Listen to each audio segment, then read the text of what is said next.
Right, the hot topic for everyone at the moment is Manchester United, the team playing the most attractive football in the league right now. Am I wrong? No. Exactly. After the last game, that is old school Man United, a last-minute winner. So It's old school. Do United get the contract? Do they put it on the table? Let's just not repeat that. The point is Michael Carrick going to stick around or not? And would you let him stick around? I think you might be in a better position because you historically would have looked further down the leagues, and you might know a little bit more about his Middlesbrough time, where he started very hot in this way, came in, revolutionised the football a little bit, and suddenly Middlesbrough were like, oh, what are we going to do? But he actually never got them promoted. No, I don't think he should have got them promoted as well with the teams he had. The thing is, like, I've got a bit of a theory that every Premier League team is kind of miserable at the moment. Wow. Vibes are just pretty low. Even like Arsenal fans are like, oh, is the football good enough? And they're so stressed about winning the league. Man United right now, vibes. Buzzing. They are buzzing. And you know what? As long as they're happy, get them in. So, do you think it's a short-term thing, though? Almost definitely. Does he deserve... Ollie did well, though. But maybe this is correlation doesn't equal causation. But Solskjaer did have a pretty decent managerial stint at United. He did. All things considered. Yeah. Looking back now, I think it looks better. But at the time, it was a stinker. And there was some real... I mean, it was good in kind of statistical sense, but it didn't win anything, really. There were times where they got caught downfield. Just tactically, they looked poor. I think what we're waiting for is for Carrick maybe to trip up or have a real challenge. I think that's where he tripped up at Middlesbrough, right? It was like when it got a little bit stickier, Coventry put it on them a little bit, all these kind of things. Then there were issues. We didn't get through that time. And that's kind of the point, is it's not about this. It's, are you a finisher? Because United are looking for a finisher. But if he gets them into the Champions League spaces, I would argue even then the market for managers this summer is going to be so good. Yeah, it's a good time. You say that though. You say if he gets them into the, like a lot of people are saying, if they go on a run now and get Manchester United into the top four, maybe top 5 places, which is very, very possible with this league this year. What is the aim of Man United? To win the league by 2028. Right, win the league and get back into competing for Champions Leagues, Premier Leagues. Are they all that far off? Is Michael Carrick the manager that has got the most experience to get them there? Don't get me wrong. Short term, Amorim, there was a horrible cloud over the club. There has been for a while. Get Carrick in. He knows the club well. Boozed. You've won 2 massive games. Then you win a 3rd game last minute and it looks like Man United of old. And again, I do think that Michael Carrick potentially will get them into the Champions League. It's very, very fair shout to say they will get him to the Champions League this season. But what do Man United want to achieve? And that is getting back to the Ferguson days of winning the league, Champions Leagues. Is Michael Carrick the manager that's going to compete with Ancelotti and the likes of the Champions League giants that are out there to get them closer to that success? It is a bit sexier, isn't it, to go for like if Luis Enrique's into it, if Ancelotti's into it, if I don't think Xabi Alonso would be into it, but if he was... Whereas Michael Carrick is just kind of like... But is it even... It's Carrick. Is it even the sexy vibe, though? I know he's English, and I think it's, for me, it's just experience. Has he been on that top-level stage of managing in a Champions League semi-final, or... In Arteta's position now, where he's got a 6-point lead at the top of the Premier League, how does he deal with that pressure? It's very different at the moment, where the only way is up for Man United at the moment. But then why should I guess City's infrastructure is slightly better? Could you make the opposite argument as he doesn't come in the same way as Amorim came in, or Mourinho, or any of the other guys, with his ideas of what he wants the structure to be? He seems a lot more adaptable to those things. Maybe he's adaptable because he didn't have that idea, or he does have his own idea, he can help build it. But Amorim came in and he had this idea of perfection.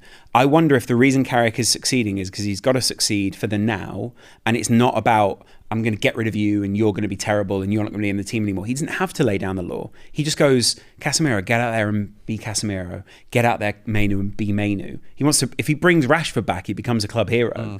I would almost, obviously it's stupid to say, but it is a bit of a poison chalice for him if he then stays after that. I think he makes his name and he can go somewhere else. And I don't think United would be silly almost to do this. Because I was going to say that, and I know it's a harsh question. I love Michael Carrick, obviously, ex-Spurs player as well. But do you think that he deserves the job he's got now? Based on the managerial experience he's had of his career, take away his playing days, take away... He has 5 Premier League titles. If Michael Carrick wasn't... Again, lots of players have got Premier League titles. Doesn't mean they're a great manager. 5 of those. But take away that Michael Carrick's connection from Manchester United and just base it on you're sitting down at a job interview with your CV of what you've done as a manager. do you think that Michael Carrick would be in the position he is now if he had no connection? Yeah, but if you do that, then I shouldn't be on this podcast. Like, that's kind of how many league titles have you won? Yeah, exactly. How many? Like, none of us should be sitting here if that's the case. I think there's got to be a point where, you know, if it fits, it fits. But I just wonder if it fits for the short term, not for the long term. And that's what I mean. I don't think he's the right man for the long term because of that manager experience. But the Casemiro resurgence is making everyone really confident. But again, it's short. Yeah, he's not got the CV, but a lot of managers don't when they first get a job. Pep Guardiola hadn't managed like anyone. But he'd been in the system. And Arteta as well. I'll say that Arteta had not managed anyone, but Arteta had been under a Pep Guardiola. It's kind of like, it's obviously not the same. I'm not comparing Michael Carrick to Pep Guardiola. All right. Well, he got the better of him the other week. It's not a genuine question. Winning things, is it really that crazy to say they're comparable as players? He was a very successful player. Maybe Guardiola was a bit fitter. Not at all. But maybe Guardiola also obviously had his reasons why he was a bit fitter. But, Carrick, he's won a lot, and he's been around really great players. And he's not only improving Casemiro, who's having that resurgence and, seems reinvigorated. Bruno's also on for potentially... Is it breaking the assist record? Yeah. Which he's on 12 with 14 games left. Can he beat the 20 assist record, which is on Henry and KDB at the moment? Yes, guys. Hope you're enjoying the video. Make sure to check out our sponsors, Bet442. There's a link in the description below and a QR code for you on the screen. It would be such like a random record break. Like, no one has even spoken about it like once until now. Like it'd be a quiz question in 5 years' time, and people go, Bruno in 25-26 broke the assist record. But also, I'm looking at this, and I know it's a cliche now to say it. They don't have any other games to worry about. They have Spurs next, easy. West Ham, easy. Everton, Crystal Palace, Newcastle United, Aston Villa, Bournemouth, Leeds, Chelsea, Brentford, Liverpool, Sunderland, Forest, Brighton. You don't think there's any of those to worry about? There's enough names in there where I would say there's a 5-game run where the United Strand he's looking at this and going, I might be able to go on a date again soon. But is he looking at it in a good way or a bad way? Because once he gets the haircut, is his career done? I don't know. I mean, are you... If I get my haircut, is my career done? Yeah, but your career is not based on your haircut. No, mine was based on the success of other people, but that's not but the same for him. Do you know what I mean? Yeah, it's a building block. I don't think he gets to that 5-game mark, by the way. I'm just going to say it. Do you not think? Don't. Dr. Tottenham will see you now, and we'll get a point, I'm telling you. Bro, the doctors at your club, I would not see that. So there's Spurs. We'll have 8 players fit for the game at Old Trafford, and I think we'll get a point out of it. I don't think he'll be able to Jade Scarlett, 97th minute. I kind of want to take that. Can I take that bet? What's that? I want to take that bet. I think they get to 5 games in a row under Carrick here. With they're going to beat Spurs. Beat Spurs and who? Spurs at Old Trafford, though, because you've still got that thing where he had to recover it over the line. Do you reckon they get to 5? I think so. Spurs, I think they win that. What's next? What, you think they win that game? Hang on, who wins it? United. Right, sorry. Yeah. And you think Spurs get a draw? I think we get something from that game, yeah. Okay, and then West Ham away. I mean, in theory... Hang on a minute. How is there a world where we're debating if Spurs will potentially get something at Old Trafford, but West Ham away? Spurs 1. West Ham 2.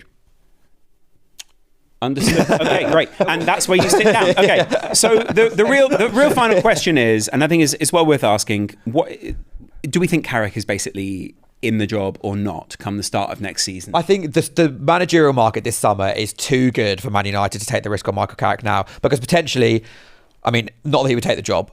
Pep won't be around. Nagelsmann might not be in the Germany job. Tuchel might not be in the England job. Luis Enrique might not be in the PSG job. Ancelotti might not be in the Brazil. There's probably never been so many potentially world-class managers available at one time. Right. And Man United are still Manchester United, and people will want to manage them. So everyone's talking about Carrick in the summer. I actually think that the real thing that Carrick's doing here is he's showing that group of managers, look at the group of players you can get into here. Michael Carrick come to Palace. And... It's not a terrible idea.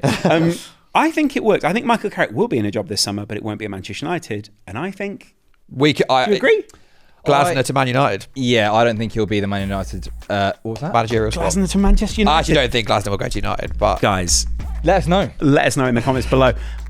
I think Ollie's a genius. I am. We're going to end it on Ollie. I am.